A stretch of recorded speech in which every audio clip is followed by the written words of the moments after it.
Velkommen til vores næste rejseeventyr. Vi lader autocamperen få en lille pause og har i stedet pakket kufferten for at drage på eventyr rundt i Brasilien. Vi vil undersøge, hvilke påvirkninger turismen har på naturen og menneskenes levevilkår i de udsatte økosystemer. Brasilien er ca. 200 gange større end Danmark.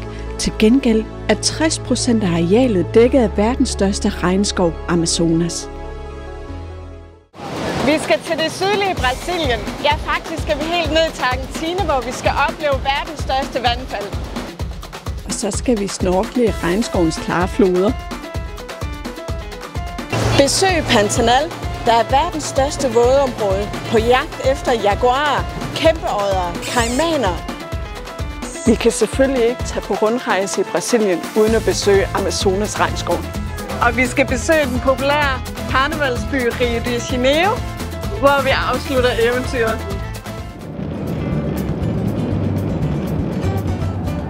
Efter godt 20 timers rejse og 3 skift undervejs er vi endelig ankommet til Foz do Iguaçu i Brasilien. Vi bliver indlogeret på San Mar Hotel, der ligger kun 5 minutter fra lufthavnen. Vi skynder os at smide kufferterne ind på vores værelse, for nu har vi brug for at få brugt benene lidt. Først får vi kigget på hotellets fine have, og fordi Iguaçu Nationalpark kun ligger 400 meter fra hotellet, beslutter vi os for at gå derover med det samme. No. First stop here by bike, second stop here by boat. Vi skal køre en halv times tid med bus ud til vandfaldene og har fået fortalt, hvilke attraktioner og stop der er undervejs, hvor man enten kan gå rundt i parkens i alt 15 km stisystemer i regnskoven, sejle på Iguaçu-floden, enten med båd eller kajak ud til vandfaldene og opleve den fra neden, tage en forfriskende dukkert ved et af de små vandfald eller nyde en frokost på restauranten. Her er både næsebjørne, tukaner, brøleaber, varaner og ja, de påstår også, at der er jaguarer i parken. Vi nyder nu bare udsigten på gangbroerne i dag, for det er virkelig et imponerende syn.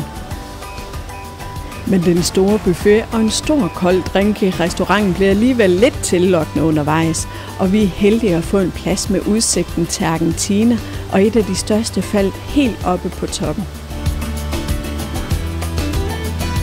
Nationalparken er på UNESCO's verdensarvliste og ligger på grænsen mellem Argentina og Brasilien, med størstedelen af vandfaldene ca. 80% på den argentinske side og resten på den brasilianske side. Der er stor uenighed om, hvilken side der er smukkest, men her på den brasilianske side får man en mere panoramisk udsigt over vandfaldene, hvor den argentinske side giver en mere interaktiv oplevelse, hvor man kan gå virkelig tæt på vandfaldene og få forskellige udsigter, både fra top og bund. Iguaçu-vandfaldene er mere end dobbelt så stort som det kendte vandfald i USA, Niagara Falls, med et gennemsnit på 5 millioner liter vand, der ryger ned i sekundet.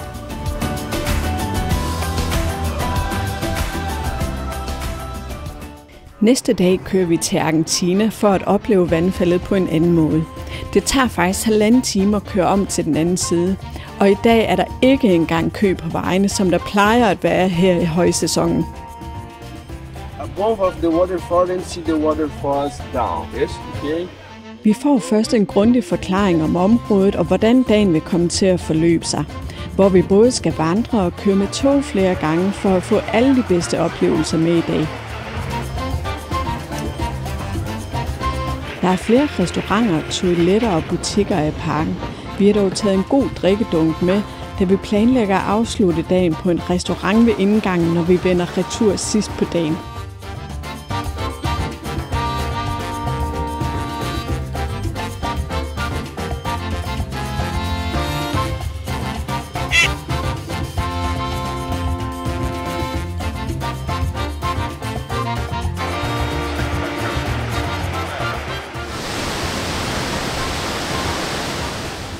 Iguaçu-vandfaldene er virkelig et af de mest imponerende steder på jorden. Vandfaldene strækker sig over en bredde på omkring 3 kilometer. Og der er omkring 275 separate vandfald, som varierer både i størrelse og i udseende. Det mest kendte vandfald er Devil's Road. Det er her, hvor vi står nu. Og som I kan se, så er det meget populært. Her kommer millioner af turister hvert år. Iguazu betyder stor vandstrøm, og det må man sige er et passende navn. Ifølge legenden blev vandfaldene skabt af en vred gud, som slog floden i stykker, da han opdagede, at en lokal mand havde stjålet hans elskerinde. Vandfaldene blev stemt som en af de nye 7 naturvidunder i 2011 efter en global afstemning. Denne titel anerkender nogle af de mest imponerende og spektakulære naturområder på jorden.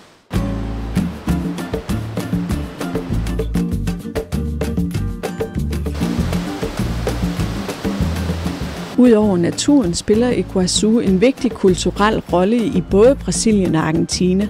Lokale stammer og folkeslag, herunder Guarani-folket, har historisk set haft en dyb forbindelse til floderne og vandfaldene. I dag er området et symbol på de 2 lande, og det bruges til at fremme økoturisme og bevarelse.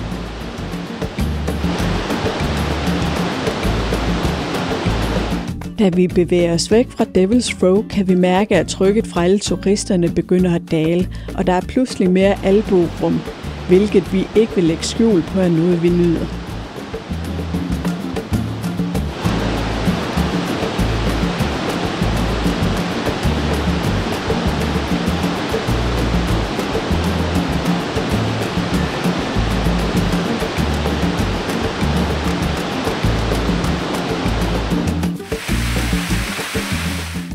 Samtidig huskes vi på, at området er et af de mest truede økosystemer i verden. Så ikke nok med, at det er et vidunder for øjet, så er det også en påmindelse om naturens enorme kraft og vigtigheden af at beskytte vores planet. Økoturisme er en form for turisme, der fokuserer på at bevare og beskytte naturen og den lokale kultur.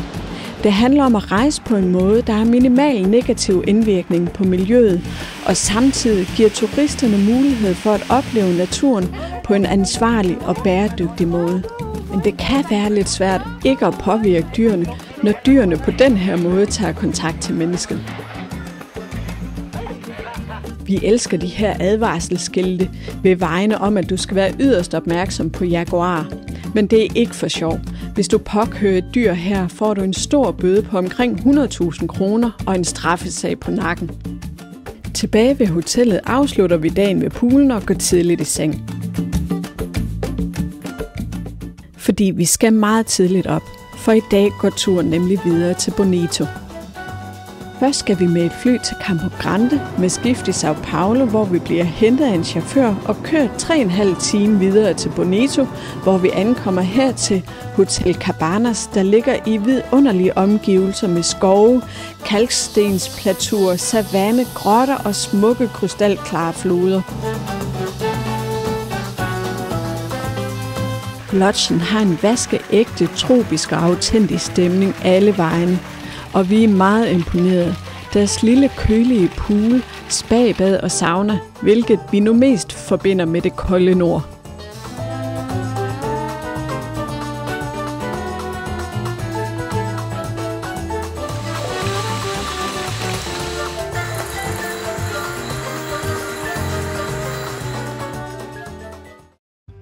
Vores første oplevelse her i Bonito er The Blue Lake Cave, eller på brasiliansk Gruta do Lago Azul.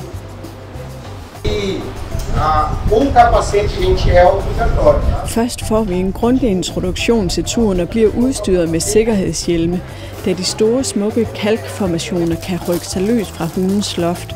For at beskytte det skrøbelige økosystem er der strenge regler for besøgende. Der er kun et begrænset antal besøgende, der kan komme ind i hulen hver dag, og der kræves en guided tur for at sikre, at miljøet bliver intakt.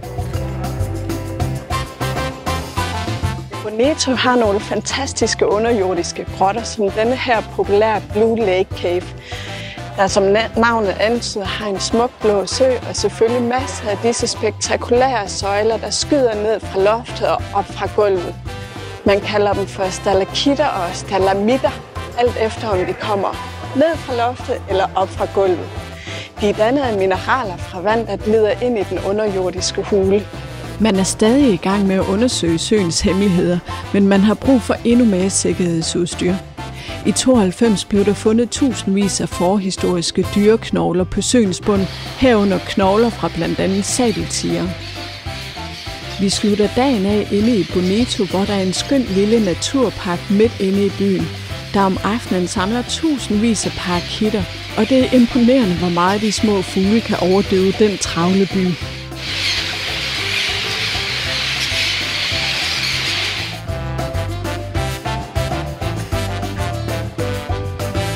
Vi har fået anbefalet en god brasiliansk restaurant i vores hotel, og den menu, de er allermest stolte af, er deres store fiskemenu, hvilket vi selvfølgelig skal prøve at smage. Hotellet, eller lodgen, som vi kalder den, ligger som sagt inde midt i regnskoven, og de har bygget en masse hyggelige hvilesteder og lavet små gangstier rundt omkring hotellet.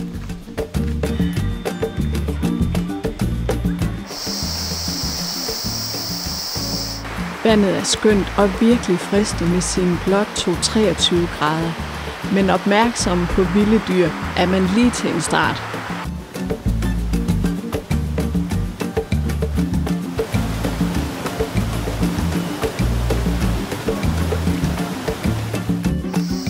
Sommetider bliver vi nødt til at nive os selv en lille smule i armen, for det her er ubeskriveligt smukt.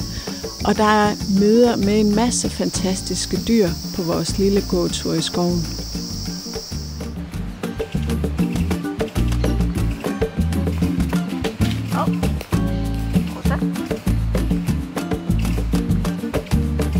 Der var en ny. Det er den banker på. Jeg ved, om den er god. Nej, den var ikke god.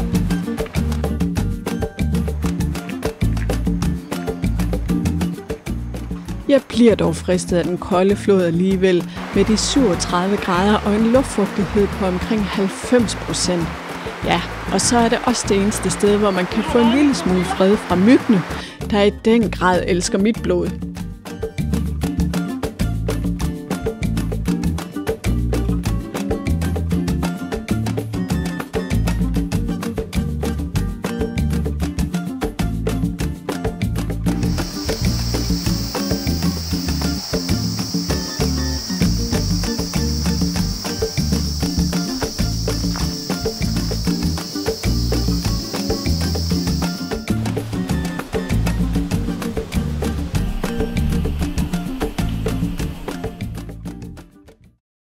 Bonito betyder smuk, og uden tvivl et must-see for naturelskere og eventyrlystne rejsende, der ønsker at udforske Brasiliens biodiversitet på en ansvarlig måde.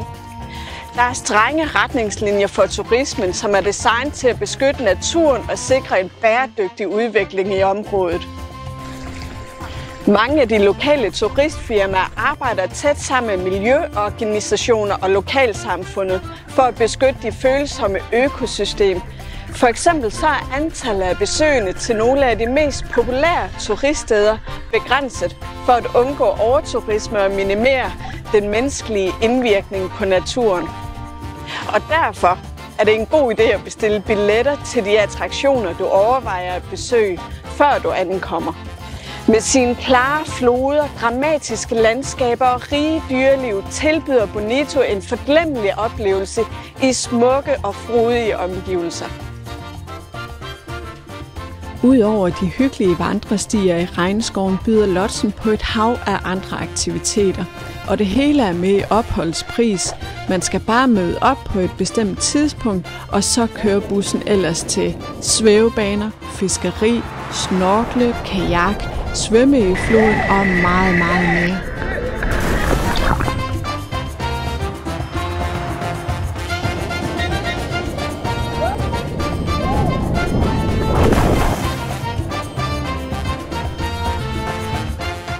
Vidste du inden denne video, hvad økoturisme består af?